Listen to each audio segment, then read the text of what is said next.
the author, we mentioned it said, Shahid Allahu annahu la ilaha illahu. That Allah testifies that none has the right to be worshipped except Him. I think that is the last ayah or the verse where we stopped. We were speaking about this ayah before we concluded the lesson, before Ramadan actually started.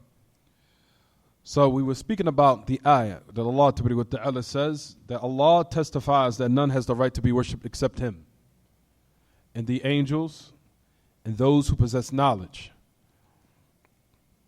قائما بالقسط. If you notice in the ayah it says قائما بالقسط, that Allah Ta'ala, of course, He is the one that establishes absolute justice in the lands. قائما بالقسط لا إله إلا هو العزيز الحكيم. None has the right to be worshipped except Him. He is almighty and He is all powerful. For that reason we said, Ya ma'ashal ikhwa, if you look in the ayah, it says that Allah testifies that none has the right to be worshipped except Him. You'll find that that is the greatest, as they say, the greatest shahada. The greatest testimony is that Allah testifies that none has the right to be worshipped except Him.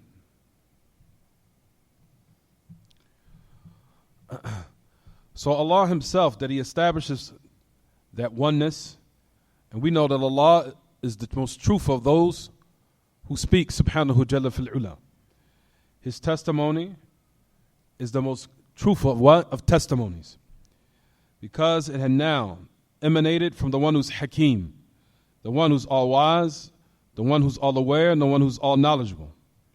And Allah has knowledge of everything. So for that reason, the testimony of Allah is a true testimony.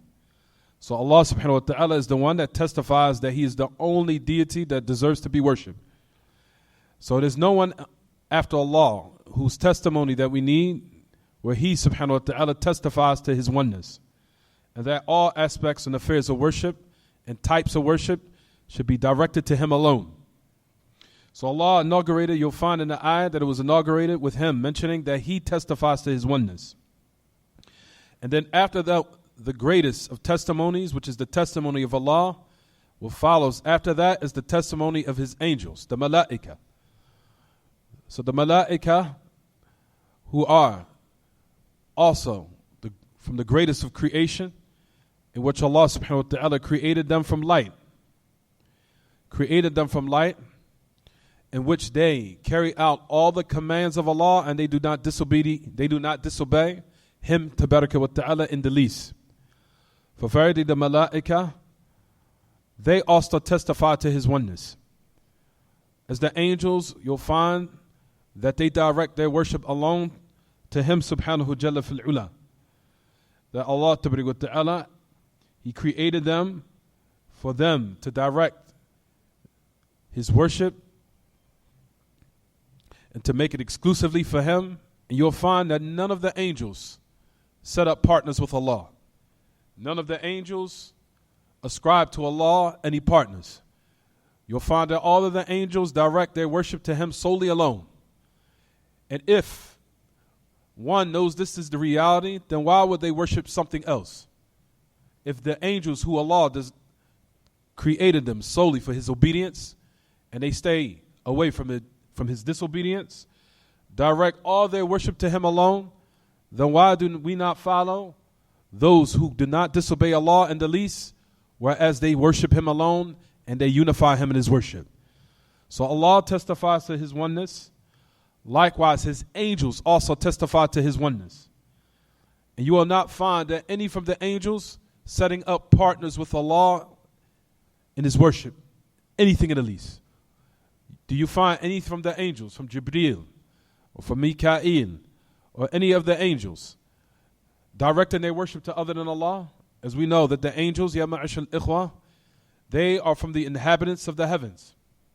And there's other angels that do other functions and carry out other commands, whether they be from taking the soul at the time of death. You'll find that some of the people, they call that angel Israfil, but that narration is da'if. The narration is saying that the angel of death is Israfil, هذه الرواية ضعيفة. That narration is weak. Rather, the name of the angel of death is Malakul Maut. It's the angel in which Allah subhanahu wa ta'ala gave him his name, which is Malakul Maut, the angel of death. Allah wa ta'ala created an angel to take the souls at the time when the appointed time of their death has now become imminent, and where it is going to now start. Where their hereafter now will start. Meaning, like we said, you'll find that Shaykh al-Islam Taymiyyah says, Man mata faqad qamat qiyamatuh. Whoever dies, then his day of resurrection has started. Man mat faqad qamat qiyamatuh. Whoever dies, then his qiyamah, meaning the day of resurrection for him, has started.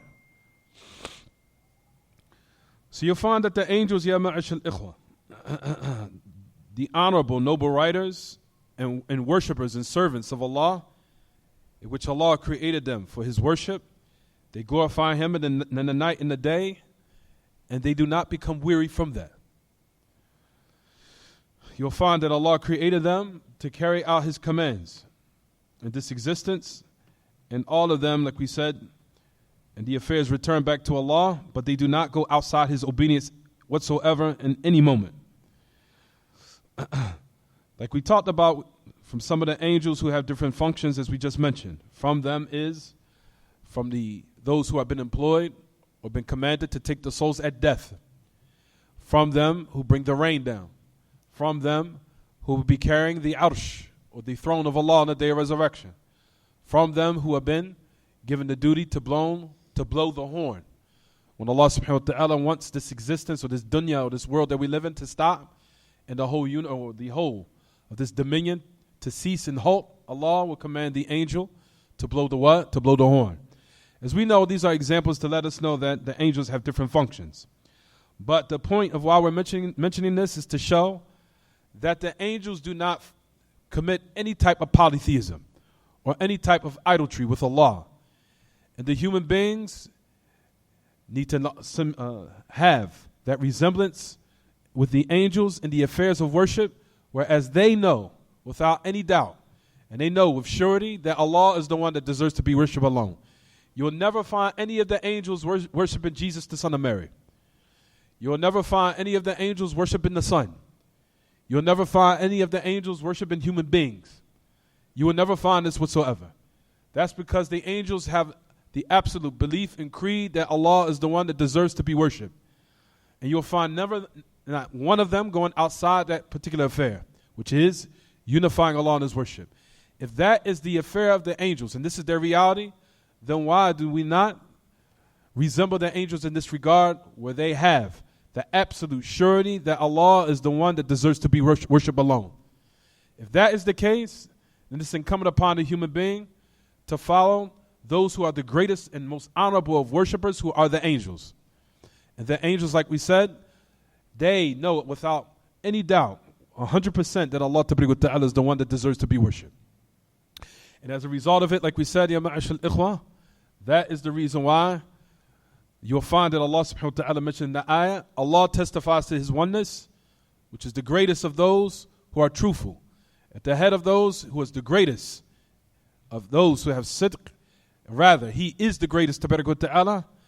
For one who speaks the truth is Allah himself. And Allah has laid down the foundation. He has testified that he is the only one that deserves to be worshipped. And then Allah created his angels to also have this belief and this conviction that he's the one that deserves to be worshipped. Sit up straight. Then on top of that, those who now Allah Ta'ala give and testify that they also know that he is the one that deserves to be worshipped, is those who possess knowledge, ulul ilm. So Allah paired the people of knowledge, he coupled them with the malaika, with the angels in the ayah, if you notice. That Allah subhanahu wa ta'ala coupled the angels, and he also put along with the angels the people who possess knowledge, truly. Ulul ilm. So ulul ilm also, like we said, they also testify to this reality and to this affair. So the malaika, who are from the creation, likewise the human beings, but those who truly know and testify to Allah's oneness is those who possess the knowledge of Kitab and Sunnah. For those who testify to this affair are ulul ilm min al-bashar. They also testify that this is the truth. Which is to show, ya ma'ashal ikhwa, those who are the opposite of those who possess knowledge, who are what? Those who are juhal, those who are ignorant. Meaning those who do not have knowledge of kitab and sunnah, they are the ones who do not testify to this fact. Meaning those who are truly ignorant. Those who do not have knowledge of the book of Allah and the sunnah of the Prophet sallallahu alaihi wasallam, they are the ones that will not attain and taste this what? This true reality and this certainty. The certainty that Allah, that He exists. They testify to His rububiyyah and His uluhiyyah wal asma wa sifat, and all the three categories of tawheed. That the only ones who truly bear witness and testify to this reality, like we said and mentioned, is those who possess knowledge of the kitab and sunnah. Meaning, those who are ignorant will always be in a state of bewilderment and doubt. And they will also be subjected to what? Some type of deviance, and if they're not careful, some type of apostation. For verily, having the desire to learn the book of Allah and the sunnah of the Prophet ﷺ is what will keep you protected and form a fortification for you, meaning you will fortify yourself with the arm of knowledge for any type of doubtful matter that will come your way to steer you away from the correct path. Those who usually fall into the hands of destruction, for those who apostate and those who deviate and those who die in a state which is very dangerous and evil, they are usually people who are ignorant. And not only ignorant, but also ignorant and then following their desires afterwards, no doubt. But a lot of the Muslims these days, especially from the common folk, they are totally heedless of some of these bare essentials or these fundamentals, and as a result of it, you'll find that they fall into an abundant of what? Abundant of mukhalafat, or abundant of affairs that are in opposition to the religion. So Allah subhanahu wa ta'ala mentions in the ayah, if you notice it says that Allah ta'ala testifies to His oneness. Then the angels testify to His oneness, and those who also what? Are possessors of knowledge. The possessors of knowledge also testify to His oneness, meaning those who are ignorant will not testify to this fact. For every person who's an alim, who's a person who's knowledgeable of the creation of Allah, for every alim, every knowledge, a person who's knowledgeable from who Allah created from the human beings will testify to His oneness. You'll find, ya ma'ashal ikhwa, if you look in the ayah, if you look in your books, this type of affair which we're speaking about now is to show the high status of the people of knowledge and those who possess it. Because Allah coupled them with the people. First of all, Allah subhanahu wa ta'ala coupled the people of knowledge with the malaika, which is to show that they're also honorable, and those who come after them are on the same status, meaning they're having that, possessing that high status with Allah ta'ala. What they're being mentioned in the same context as the angels. But the thing that will make a person distinct to attain this sharaf, this honor, is that he has to be what? He has to be educated and he has to be cultivated properly upon what is the book of Allah and the sunnah of the Prophet ﷺ. So, اعتبار شهادة أهل العلم من الخلق والدالة على فضلهم وشرفهم ومكانتهم وعلى أعظم مشهود به وهو التوحيد. So you'll find that the testification of the people of knowledge of the creation, meaning from the human beings,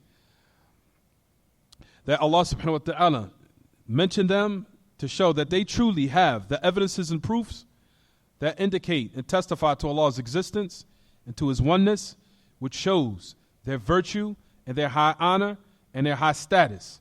Because Allah mentioned them in the same context in the ayah with not only the greatest shahid, not only the greatest witness who testifies, who is Allah, but also أعظم مشهود به وهو التوحيد.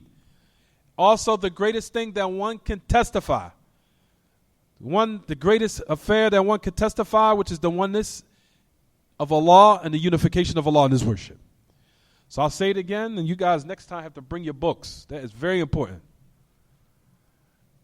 And like I said, one day, inshallah, I'm going to have to teach the people how to eat. I'm going to teach these kids and these brothers and sisters, they have to learn how to eat these days. So they won't become tired and weary after you eat. As I'll teach you guys that later on. People say, oh man, after I eat, I'll start falling asleep. That's not a normal function of the human body. It's a reason why your body feels like that after you eat. Not only that, you shot your insulin up high. And then it crashed. Inshallah, bi'idhnillah, I'll start a health class because we need all of that in our community. So people could be in the community, could be focused. I didn't eat anything today. But I keep my electrolytes high. My electrolytes are kept high, and that's the reason why a lot of people, like we said, have these sicknesses. Electrolytes are low. Because the stuff they sell in the markets is not enough. It's not enough. But at any rate,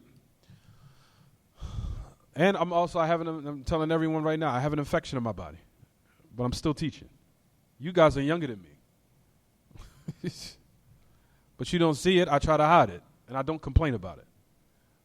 But I'm still here for these guys and for these kids. So you guys, inshallah, I'm going to teach you one day how to, inshallah, eat. I have to teach these children, especially these days. طيب. So we said, Ya ma'ash al-ikhwa, you'll find that what Allah subhanahu wa ta'ala says in this book, if you look in the ayah, it says again,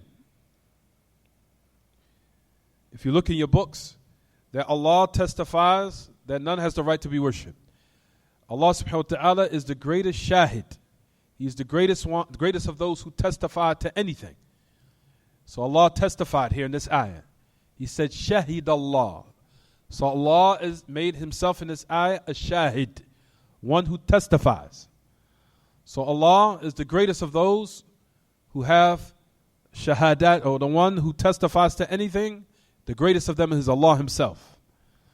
Then Allah mentioned the greatest of his worshippers and his servants who are honorable, who are the angels. They come right after that in the ayah. Then the third are those who possess ilm. Allah subhanahu wa ta'ala mentioned them all in the context to show the high status of his creation, who are the angels, and those who come right after them, who are the possessors of knowledge. When we say knowledge, is it the knowledge of secondary knowledge, meaning knowledge of, for example, of medicine, or knowledge, for example, of how to build buildings? No. The meaning of knowledge here is the knowledge of the book of Allah and the sunnah of the Prophet sallallahu alaihi wasallam. That is the meaning of knowledge here. The knowledge of the kitab and the sunnah, and what the salaf were upon, who are the companions. That is the greatest of all ilm, and that is the knowledge of the hereafter. And that is the knowledge in which Allah testifies that they are the one who truly testify to this fact. Those who possess the ilm of kitab and sunnah, they will reach the level where they have surety of that, and they will not be what? Rocked, or they will be shifted, or their feathers will be rocked, whereas their belief, they will be taken away from it. So Allah testified, who's the great shahid, upon what is the great mashhud, what is the greatest thing that one could testify by, which is the monotheism of Allah. So when we say that inna ahl ilm al-murad bihim. So is it the people of agriculture or the farmers? Is that who the people of knowledge which is intended in the ayat? We said no. What is intended is those who have knowledge of kitab and sunnah, and that's it. As we know, Allah Ta'ala says that those who truly have khashya, those who truly fear Allah, are the ulama. They are the scholars. There's no way you can fear Allah upon ignorance. That does not exist. There's no way that a person can fear Allah upon jahl. You cannot fear Allah upon ignorance. One who truly fears Allah has to have ilm. طيب. When Allah subhanahu wa ta'ala in the ayah, if you look in your books, everyone, it says, قَائِمًا بِالْقِسْطِ, that Allah ta'ala is establishing, subhanahu, the adl, that justice in the land by his monotheism and in everything. Either Allah subhanahu wa ta'ala will establish it in this world, or Allah will carry out justice and he will give everyone a requital and a compensation for everything, whether it be in this world, where Allah will allow one to attain his haqq in this dunya, or in the hereafter. Allah subhanahu wa ta'ala will establish justice either in this dunya by answering the dua or the supplication of certain people, or Allah will establish justice in the hereafter, where everyone will be given their true right, or their due will be fulfilled. So Allah Ta'ala, by His monotheism, will establish justice, either in this world or Allah subhanahu wa ta'ala will establish it in the hereafter. Is it clear what I'm saying, everyone? Why are you guys so tired today? What's going on? Huh?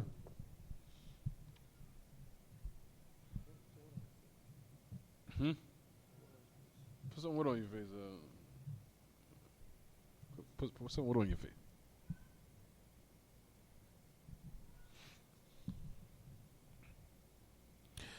طيب. So we said in this regard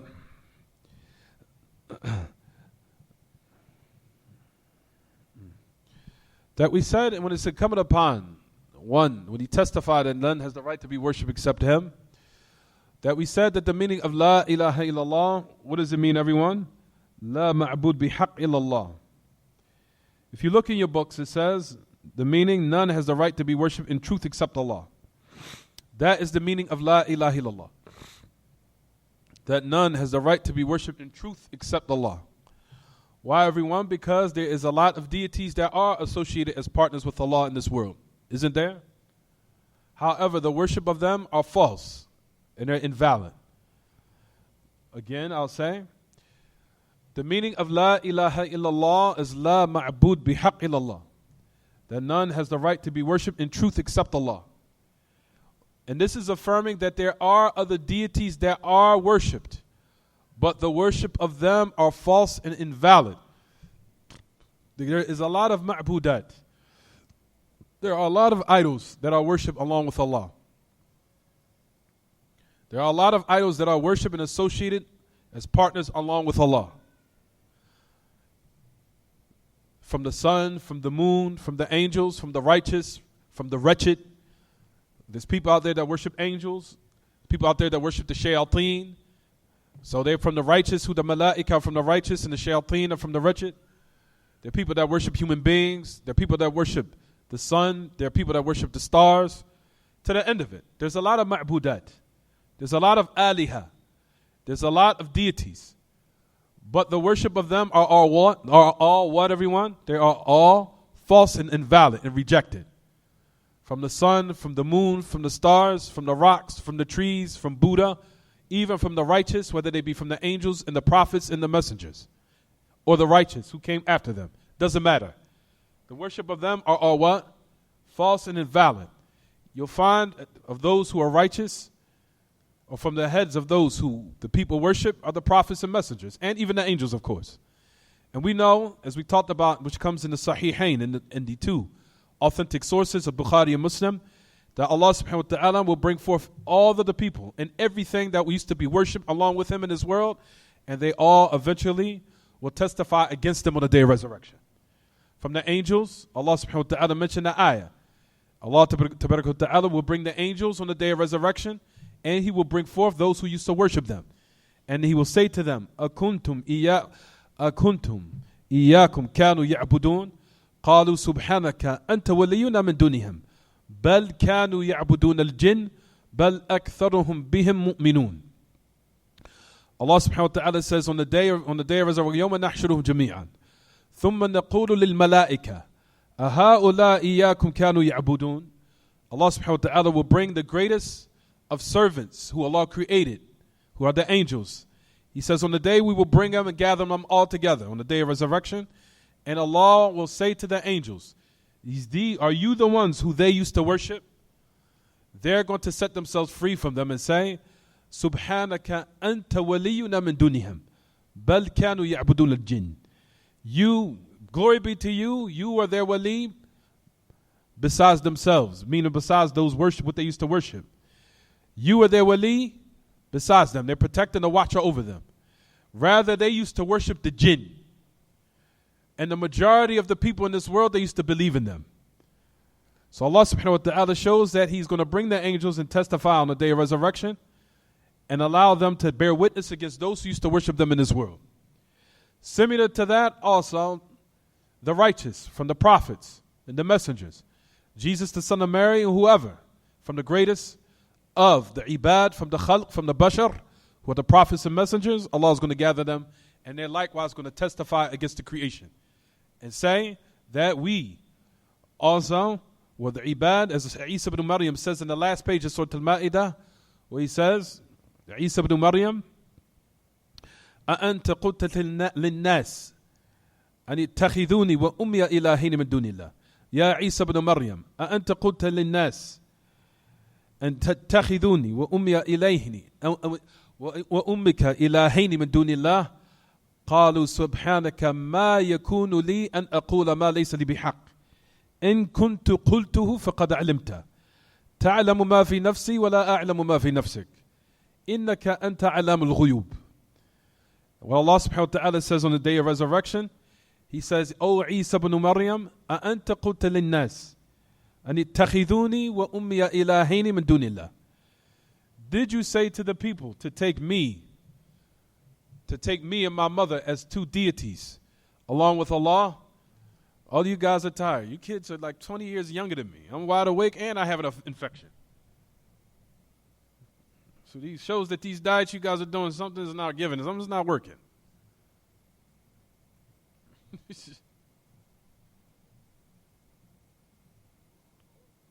Huh? Is what?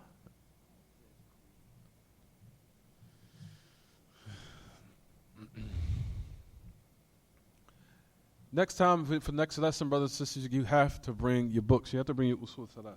Otherwise, you're going to be lost. You have to bring your books. You have to follow along with your books.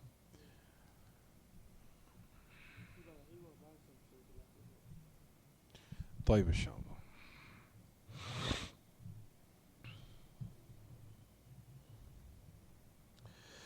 طيب. So do we mean it that the meaning of La ilaha, we said that the meaning of La ilaha illallah is what, everyone? That there's no, what is the meaning of it?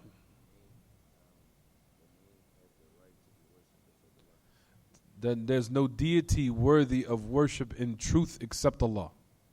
It's the meaning of La ilaha illallah. There's no deity worthy of worship in truth except Allah.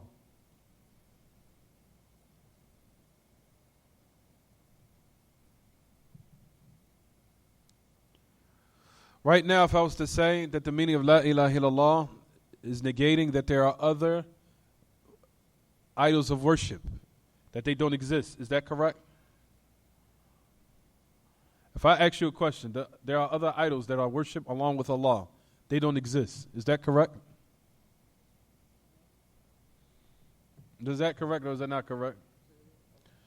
If there are deities that exist, that are worshipped along with Allah, they don't exist. Is that right? There are deities out there. No, but they don't exist. There's only one deity that exists except Allah. Is that correct or is that incorrect? There's no deities that exist that are worshipped. They don't exist. Do they not exist or do they don't exist? Huh?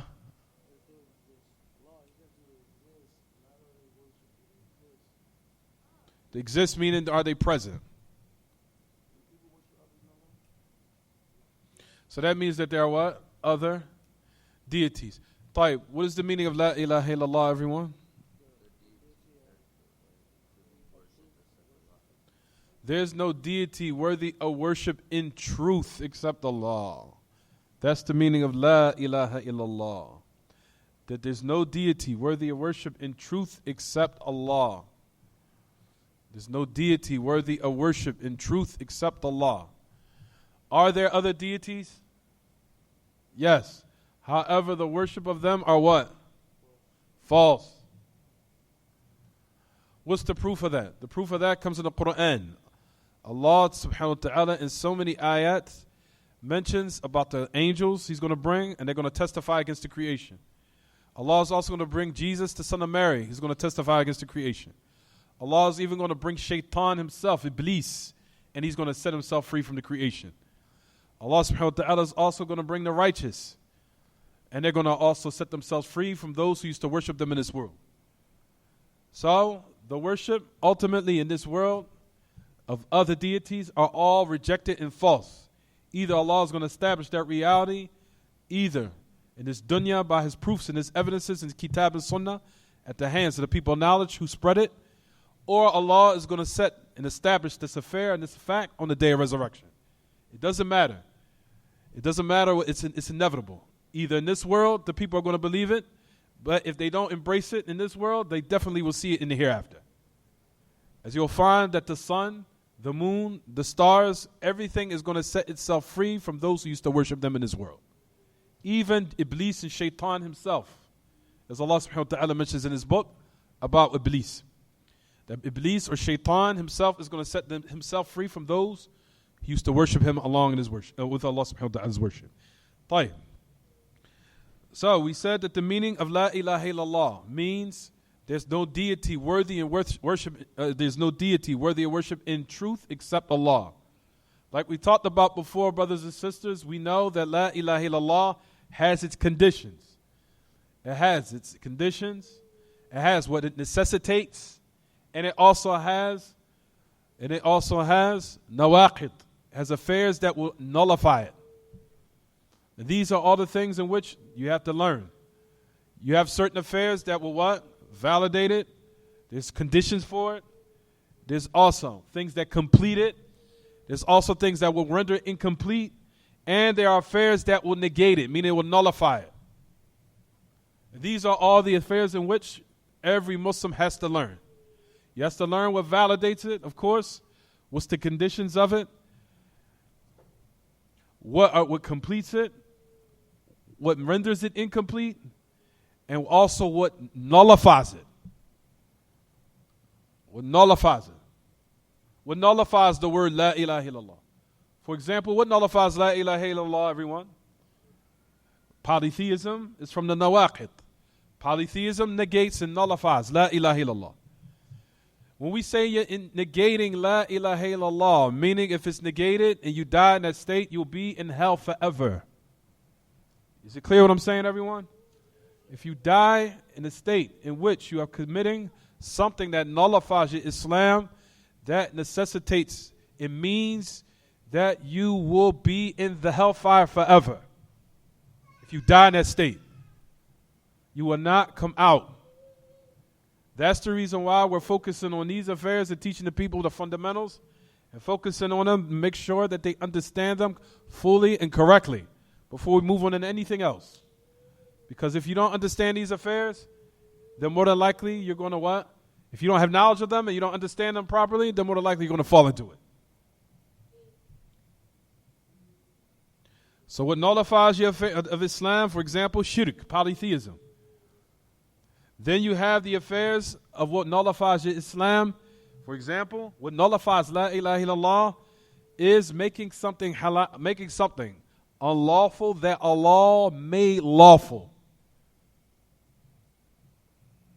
Making unlawful what Allah made lawful.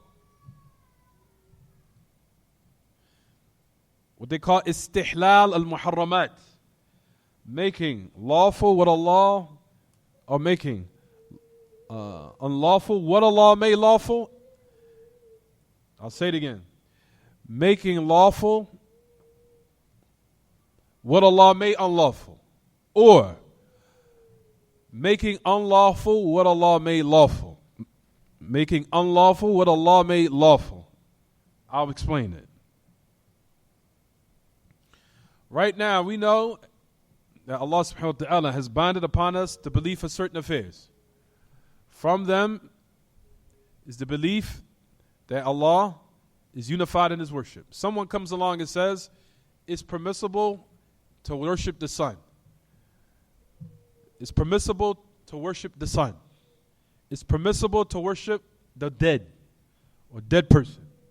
It's permissible, for example, to believe that Jesus is the Son of God. It's permissible to believe that Buddha, or it's permissible for you to be a Buddhist. Or it's permissible for you to embrace this belief. It's permissible for you to worship a rock, to worship a tree. It's permissible for you to worship, to practice magic. If a person says this and they believe that, this is what we're talking about here. Is it clear what I'm saying, everyone? The person has made lawful what Allah made unlawful. Even in the affairs of music, for example, or affairs of drinking intoxicants, or for example, the affairs of certain things in the religion in which they call ma'loom min ad-din bid-darura, which is something that every Muslim has to have knowledge of by dire necessity. You have to know it. For example, knowing how to pray.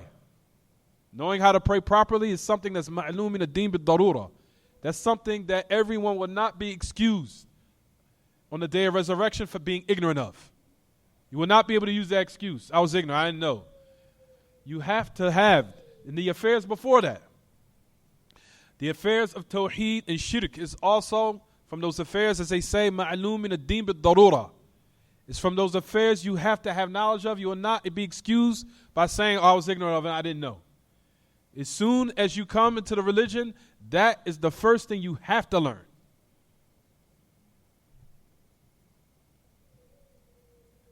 That is the affairs you have to learn. Especially if you are in an area and you are in a state or you're in a place where the truth is being propagated and is being disseminated. You have to what?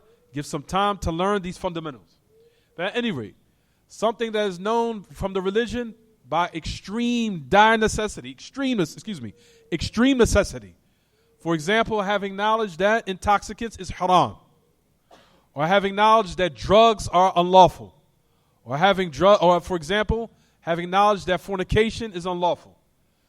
That is from those affairs that you have to have knowledge of by extreme necessity. Extreme. That you have to gain knowledge of. If a person comes and says, no, these affairs are halal. Music is halal, for example. Intoxicants is halal. Fornication is halal.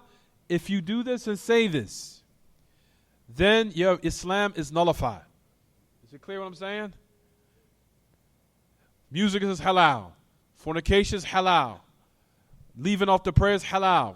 Shirk and polytheism is halal. Worshipping the sun is lawful. Worshipping Jesus, the Son of Mary, is lawful. All these affairs, if one is to say it, then Islam has been nullified. And we're saying that generally. We're not talking about specific, upon a person specifically. This is a general ruling. You understand? If you do this, your testification of La ilaha illallah has been nullified. Why, everyone? Why has your Islam been nullified? What's the question? What's the answer? The reason why these affairs are sacred, and the reason why, pay attention, and the reason why it's considered a naqid or something that nullifies your Islam, because when you testify to La ilaha illallah, you are testifying that Allah has absolute, perfect knowledge. Perfect knowledge. He's perfect in what He sends down to His creation as far as what will benefit them and what will harm them. Everything in Kitab and Sunnah, Allah has legislated for the preservation, patience, for the preservation of the human beings in general, whether it be preserving their life or preserving their minds or preserving their hearts or preserving their honor or preserving their families. These are from the goals of the religion of Islam. Preservation of life, preservation of your mind, preservation of your honor, preservation of, you writing this down? Islam was sent for these reasons. Allah subhanahu wa ta'ala revealed the Kitab and Sunnah to preserve life, to preserve one's mind. Preserve your mind. Islam has been sent to also preserve your mind. Islam has also been sent to preserve one's honor in his lineage, and also his wealth. His wealth. Allah subhanahu wa ta'ala, if you notice in the ahkam of everything that's been legislated, for example, Allah made intoxicants unlawful in order to preserve what, everyone? One's mind. Allah made intoxicants unlawful to preserve your mind, so you won't be insane, so you won't be crazy out here.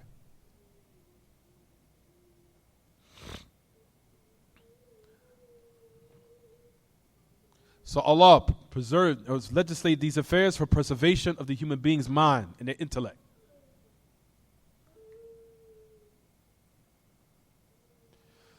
Preservation of or making unlawful fornication and premarital sex or premarital involvement or intimacy. Why has that been legislated? To preserve one's what? To preserve their lineage, to preserve their family and their lineage. Preservation of one's families and their lineage.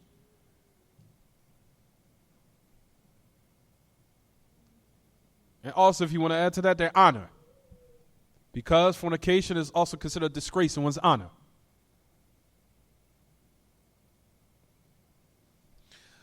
Allah subhanahu wa ta'ala made it impermissible to steal, impermissible to attack one or to stick one up in the roads and be from those who are highway robbers.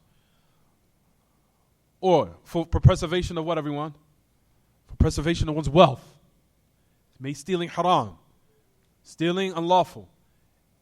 Also, giving money to the poor, giving money to those who are from the indigent, those who are in a state of poverty.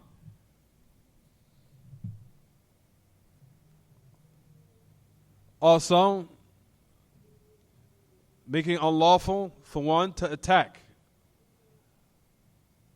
take the life of a person, in which as a result of it you'll find in the ahkam that the Muslim ruler have made every type of blood, person whose blood is not supposed to be shed from the Muslims and from the non-Muslims, of course, who they have a treaty with and they have a pact with. All of them is in preservation for life. It's unlawful to shed the blood of a person.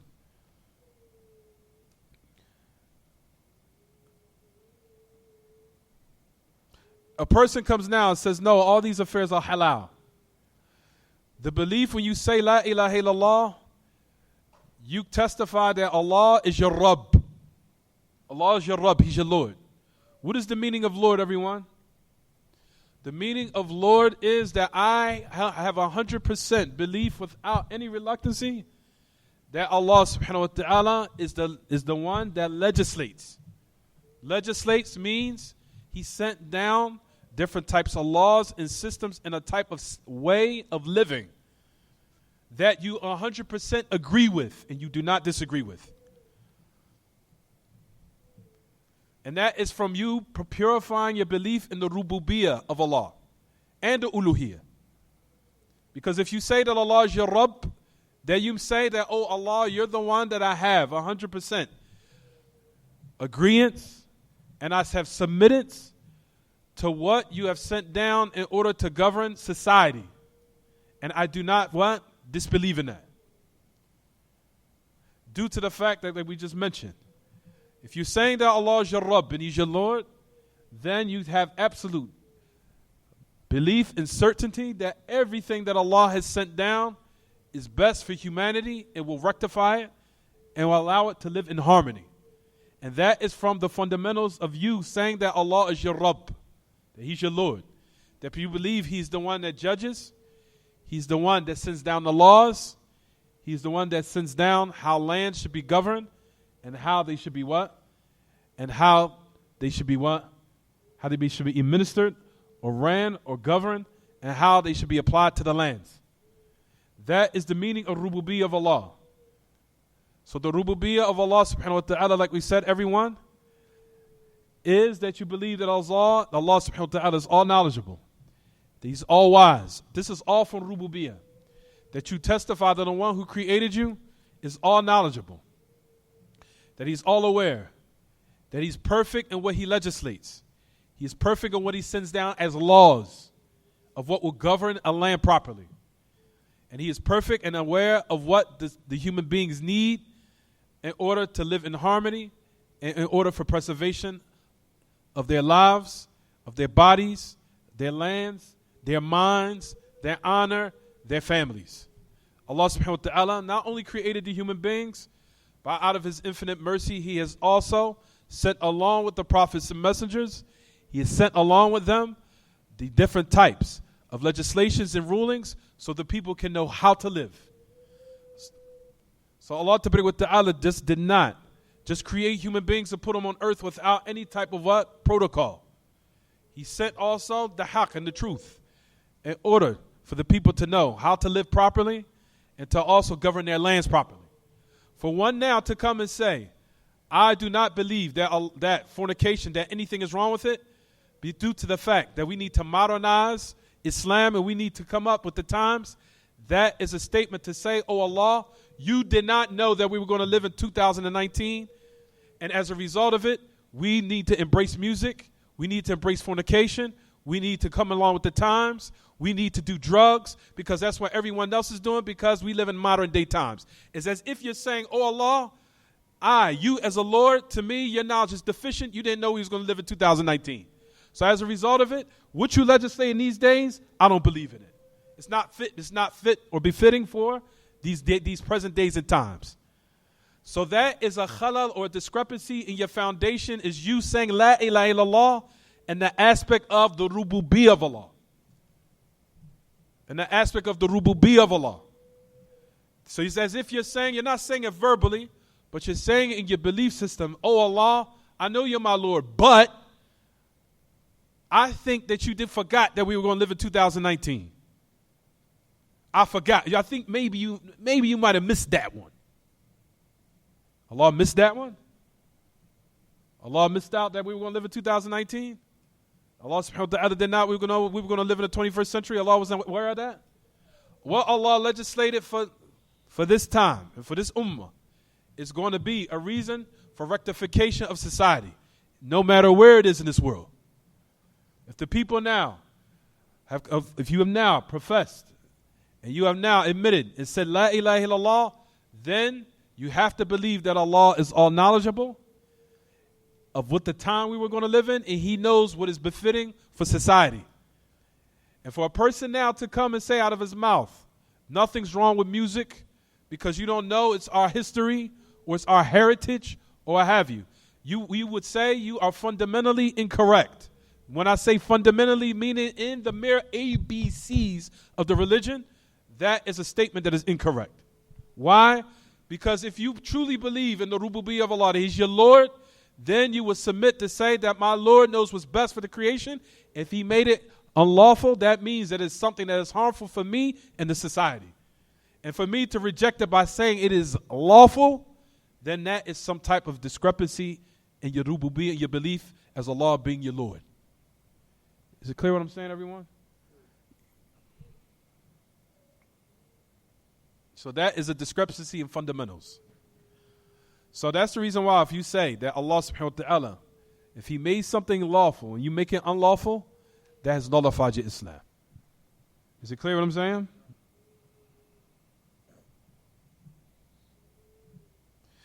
There's a statement from Al-Qadi, the great Imam, Al-Qadi Iyad, that he said the Muslims have a consensus upon declaring someone being an unbeliever or disbeliever for the one who makes lawful murder or bloodshed or drinking intoxicants or fornication or anything that Allah made unlawful after their knowledge of it.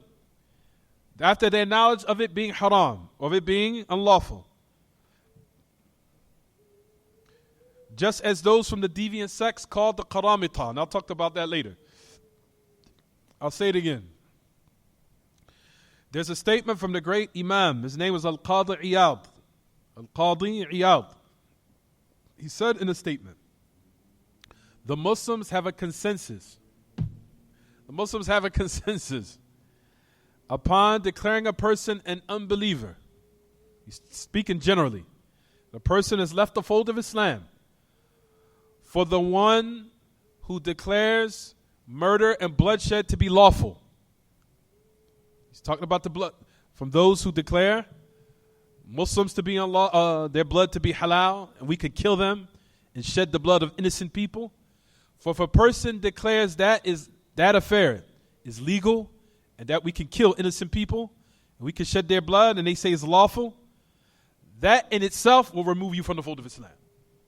That type of belief will nullify Islam. That person who's committed that type of corruption and that type of evil, If you have the belief in that, that's permissible to kill a certain Muslim or kill a certain, even non-Muslim, even a non-Muslim, from those who are mu'ahid or dhimmi or musta'man, whether it be from a person who's a dhimmi, who the Muslim have a peace and a treaty with.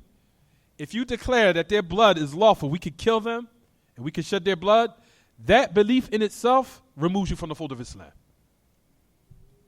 So listen what he goes on to say.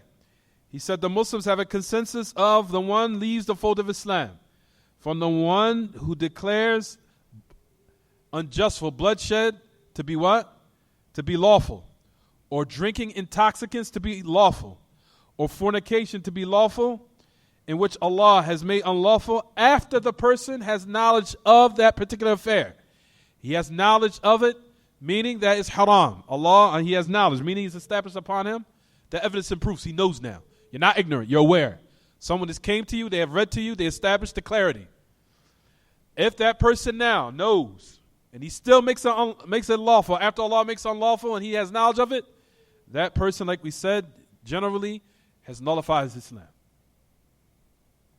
The Islam is nullified. Listen to what he goes on to say. He says, such as those from the deviant sect from the past, from those who used to kill innocent people and murder innocent people and declare it to be lawful, such as the deviant sect called the Qaramita. The Qaramita, who is a deviant sect from the followers of Abdullah ibn Qirmit, and I'll talk about that later. And he also, notice he said Al-Qadi Iyad, and also from the extremists from the Sufis. The extremists from the Sufis. So listen what he goes on to say, and I'm going to stop here. He says, وَنَقَلَ الْإِجْمَاعَ على الكفر مستحيل المحرمات شيخ الإسلام تيمية ثم بين العلة في كفره هي عدم إيمانه بالقرآن والرسول. Listen to this statement by Shaykh al-Islam. So after Qadi Iyad, he says, for those who made the bloodshed of innocent people lawful, such as the deviant sect called the Qaramita, who was the followers of Abdullah ibn Qirmit, and also the extremists of the Sufis. But they are deviant sects from the Sufis who used to kill innocent people. A lot of people don't know that. Yes, they were. There were people who extremists from the Sufis used to murder innocent people. They used to kill them. People think they're so nice and they're so happy and they have so-called good manners, as some of them say. There were extremists from them in history who used to kill and shed blood of the Muslims, especially Ahlul Sunnah, from Sufis. The Sufis killed a scholar who used to live in Philadelphia back in the 70s. His name was Muhammad Aslam, who Sheikh Ubaid to this day used to mention him in his lesson. And he used to live here. He used to live in Philadelphia. He was murdered by the Sufis. The Sufis set him up and they killed him. Here in America, in Philadelphia. His name was Muhammad Aslam. And I remember hearing Sheikh Ubaid even mention his name. He said he has a Risala Magisteria. It's even in the Jamia Medina. He said he was killed in America. He was talking about in Philadelphia. And those who murdered him was the Sufis. Those who killed him was the Sufis. So people think they're so nice and they have good manners and they like to shake hands and smile in your face. They're from them. They will also resort to violence. The only people who are Safi, Niqi, who are pure in this affair of Islam is Ahlul Sunnah. They are the ones who apply, understand the ayats and the verses properly, and then the people who understand it with the correct methodology. And they know how to understand the verses properly. So that's the reason why you'll find Qadi Iyad said that the extremists from the Sufis, from them in the past who used to declare innocent people for their blood to be shed and to be what? To be transgressed against and to be what? And to be killed and murdered. So he said those who deem that innocent souls or the protected bodies or the protected innocent people, if you now come and say, no, it's permissible for us to kill them, that belief in itself will nullify your Islam. Then Shaykh al-Islam, he says, Shaykh al-Islam Taymiyyah, who also said, those who now legalize unlawful affairs, unlawful matters by law, he said the reason why this affair is considered something that will nullify Islam is because of this. Listen. He said the reason is, he said clarifying the reason for their disbelief, he said, due to the fact of them not having faith in the book of Allah and the Sunnah of the Prophet ﷺ. Them not having belief in the Quran and in the Sunnah of the Prophet ﷺ. What's the reason why a person becomes Muslim? You said, La ilaha illallah. Meaning, oh Allah, everything that you have sent down, I 100% agree with it. Without any reluctancy, any hesitation. And I'm not going to oppose that with my feelings, not my emotions, not my culture, not what I was raised upon. Because that's the meaning of La ilaha illallah. That's the meaning of it. Everything you sent down, I totally agree with it 100% because I know that you have complete knowledge of everything. And you are totally complete in knowing what's beneficial for human beings in the creation. That's the reason why Allah sent these ahkam down, so the human beings can be what? So they can establish and live in their lives correctly in their worship and in the daily affairs of how they live. That's the reason why all of this is what we're studying it now. So now for you to come and say, no, oh Allah, even though I say la ilaha illallah, I have some reluctancy in what you sent down. I have some reluctancy in some of the rulings that you sent down, some of your legislations. Due to the fact that I feel in myself that what you sent down, or maybe perhaps you missed the fact that we live in the 21st century, or that you forgot we were going to live in 2019, and that you forgot that we were going to have certain cultures that we were going to be raised upon, and as a result of it, I reject that ruling. I believe in my heart that it's right and that it's lawful. If you do that, then you have fell into what? Has nullified your Islam. Because now you have now said, basically, I have some reluctancy and I have some doubt in Allah that you are not perfect. You have some type of discrepancy in yourself. And you forgot. Or that I think you missed the mark with the fact that, we were raised with music and that we need music because that's our heritage and that's our culture. So now you're now going against the religion based upon something that you were raised upon in your culture or something that came from your family. As a result of it, you fell into this. So that's the reason why you'll find that a lot of the Muslims fall into these affairs because of them not having knowledge of the fundamentals. And that's the reason why we're focused on it right now. So the last thing Shaykh al-Islam Taymiyyah says, he says, for the person who truly believes in Allah and truly believes in what Allah sent down of revelation, he said he would never make lawful what Allah subhanahu wa ta'ala made unlawful. And he said likewise the opposite. And he also said another statement which we'll talk about next lesson, nor will he also make something unlawful what Allah made unlawful with his actions, not with just his statements. What is he talking about? We'll discuss that later. Meaning you can verbalize and say out of your mouth, oh Allah, I believe zina is lawful. Fornication is lawful. That you did that with your tongue. There's certain things that can be done also with actions. For example, those Muslims or people out there that will say, we will marry the Muslim man off to another Muslim man. That right there will nullify your Islam. Why? Because you did it with an action. Did it with an action because you married another man off to another man. Or married another woman off to another woman. You didn't do it verbally, but the mere act of the marriage necessitates that you made that particular act of homosexuality and also lesbianism halal. By the mere marriage. Because marriage necessitates you're trying to make it what? Lawful.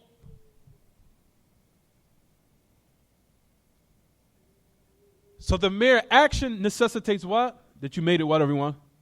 You made it lawful. As a result of it, you what? Islam is nullified.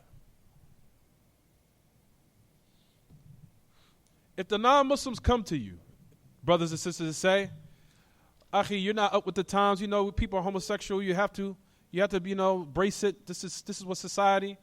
And brothers and sisters, it is incumbent upon us to put our children in these lessons, especially in these days. The non-Muslims now are putting in the school system that it's incumbent upon the children, they have to study homosexuality now. You have to study it, and you have to accept it. And if you don't, it's going to be problems. I just heard the story last week. There was a kid that walked out the class. He said, I'm not studying this. They expelled him. The thing is that I don't understand is that people are not smart enough to realize you can use the non-Muslims' laws against them. First of all, I don't have to believe it's right. Just in this country, they have what they call the freedom to what? To choose. This is their own laws. They say out of their own mouth. The freedom to choose, the freedom to so-called, as they say, freedom to choose religion, freedom of what I embrace, freedom of speech, to the end of it. Okay, that's your concept. You believe you're a homosexual. Me, I don't have to transgress against you as a human being. I don't. And I want brothers and sisters to hear that clearly. If a homosexual right now walks in here, it's not for us to get up and start making them, gritting on them and looking at him like, man, what you doing here? That's incorrect. You're not supposed to deal with it like that. The man is astray. He's trying to find guidance. What he's in, and I want everyone to listen to this clearly, the fact that he's upon shirk is kufr is worse than him being a homosexual. Is it clear what I'm saying, everyone? The fact that he's upon kufr and shirk is worse than him being a homosexual.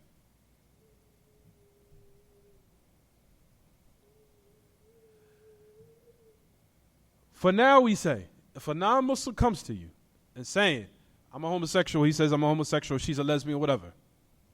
Non-Muslim. Do you believe as a Muslim that's right? I would say here in this country, we have freedom of what? As you say, we have freedom of what? Freedom of choice, freedom of belief. You cannot force your opinion or your way of life on mine, right? Nor can I force mine upon yours, right? That's this country. That's the way it's ran, right?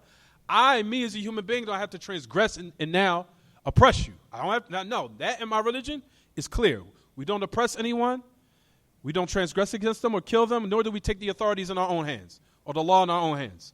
That's the belief of what's supposed to be correct. As far as the deviant sects, we're not talking about them. But those who have true knowledge of Kitab and Sunnah knows these affairs are not permissible for you to transgress against anyone.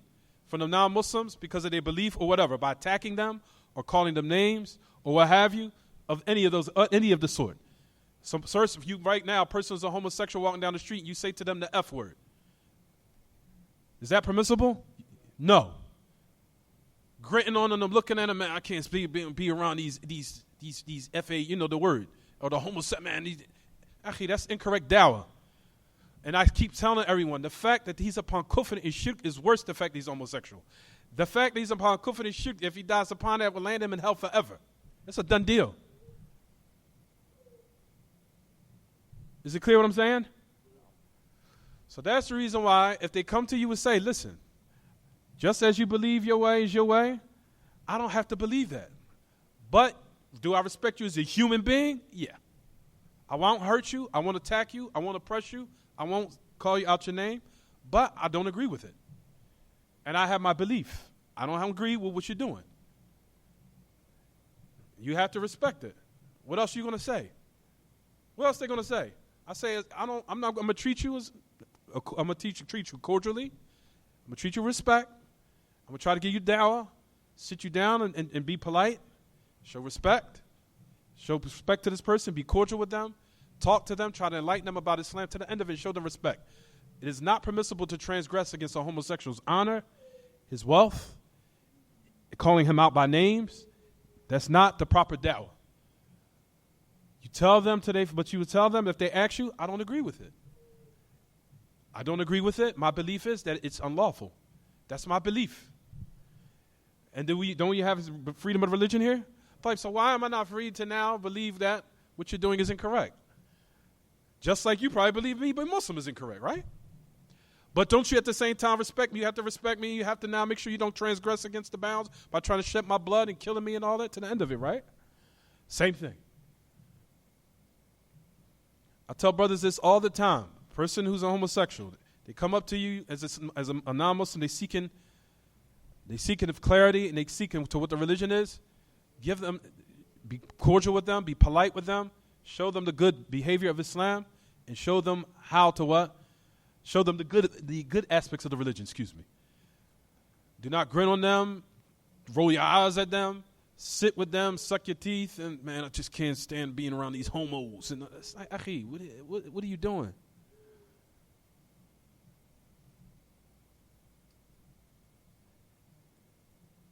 If you say that in front of them, that's not going to allow them to break the haqq. Now, as far as amongst the Muslims, amongst us citizens themselves, it's something different. But as far as with them, and saying it to them, the F word or the H word or what have you, it's improper dawah. And you tell them, as I have had people who's homosexuals that asked me, he said, in Islam, is it permissible to be a person that's homosexual? I said, no. You stand on your guns and stand upon the truth. No, it's not. Why? Then you start breaking, if you have knowledge of the affair, you break it down and make it clear. This is an affair in which we believe that Allah subhanahu wa ta'ala is the creator, He's the all-knower, and He's the one who's all-wise. That says clearly in His book, this thing is not what? Permissible. Breaking it down, and they say, well, okay, that's our belief. Just as you believe, me being Muslim, you might think that is what? Incorrect. Do you see me now transgressing against you as a result of it? Do you see me transgressing against you? Now I'm going to kill you. I'm going to now transgress against your wealth, your property, your wife, your children. I'm going to try to kill them to the end of it? No.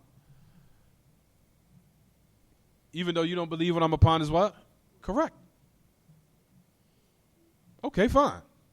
Same thing goes for me. We're free to believe what? That which you're upon is incorrect. Stand my guns. Am I going to transgress against your wealth, your children, your family, whatever? No. Is it clear what I'm saying, everyone? Those affairs are only for the what? For the ruler of the country to handle those affairs. If they are in a non-Muslim society, then you leave them. Give them da'wah if you're to the best of your ability and leave them alone. It's not for you to transgress against their wealth or beat them up or fight them or anything. Not in this land. You cannot do that. And it's improper da'wah. Do I have to believe what they're upon is right? Absolutely not. Is it clear what I'm saying, everyone? Do not come up to a non-Muslim and start calling them names. Calling them an F word, the H word, or whatever word that they use to ridicule and mock them in their face. That's improper da'wah. Like I said, keep in mind, the fact that they're upon kufr and shirk is worse than the fact that they're homosexual. That's worse. Is it clear what I'm saying, everyone? So that shows that when now a person still stands their guns and attains information. Knowledge is the weapon and the key for these days and times. It's like I said, brothers and sisters, and especially our children, are in need of this knowledge. If they don't, they're now starting to put, like we said, they're starting to now put in all the schools, they're starting to put in their curriculums now that they have to learn about homosexuality. And you have to learn to accept it. And they're starting to impose it now in all the schools and all the curriculums. It's getting real out here. It's getting real. While the Muslims while we're bickering over dumb small issues that could be easily overlooked, while our children are growing up and this society is corrupting their minds.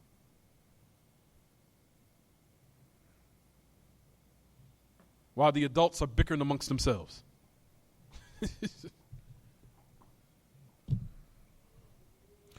Tayyib.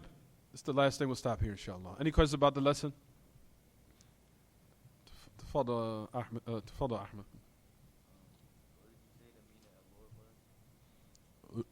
Rububiyah. Rububiyah means to single out Allah with His actions. Singling Allah out in His worship. Let me excuse me. Put this. Singling out Allah in His actions. In His actions. The Allah is He's the one that legislates. The Allah is the Hakim, and the one who judges in the affairs of the people. Or that Allah sends down the rain, or that Allah gives death, He gives life. All of that's Rububiyyah. But also, a lot of people forget from the meanings of Rububiyyah is that you believe that Allah is perfect in what He sends down as rulings and laws that govern a land. Is it clear what I'm saying, everyone? That's also from your belief in Rububiyyah of Allah. That you believe 100% that what Allah sent down as system, as a system, or sent down as rules or laws, that they're also perfect.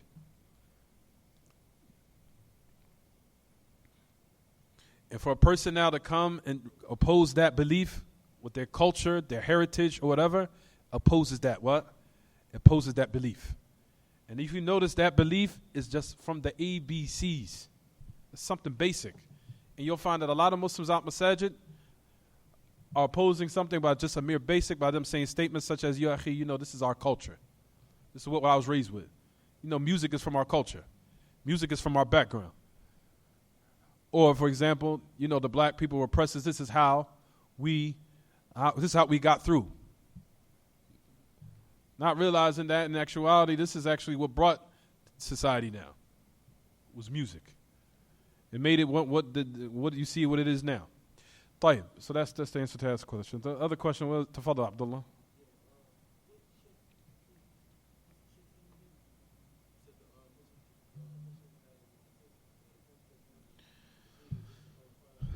القاضي عياض القاضي عياض, that the Muslims have a consensus upon declaring one an unbeliever. Everyone who believes that killing innocent people is lawful, or killing or shedding the blood of innocent people is lawful, or drinking intoxicants are lawful, or fornication is lawful. Yeah, it takes you out the fold of Islam if you believe that, generally. But notice he says in this statement, after he has knowledge that it's unlawful. So that shows that he has to have knowledge of what he's doing before you can relate or you can deem him to now be out the fold of Islam. Yeah, he has to have knowledge. So it's not just enough. He might do it, he might be, like we said, ignorant. So the proofs in this have to be established against him. But the general ruling is, if a person believes this, the killing of innocent people and killing of innocent bystanders, if you believe what you're doing is right, or grasping that concept is correct, it nullifies your Islam. Anything else? Tafadhal, Ahmed. Well, you already answered your question. Like I said, inshallah, one day I'm going to do a health class. If I could do a health class, I would. I mean, need everything in our community. Sheesh, these days. Health class.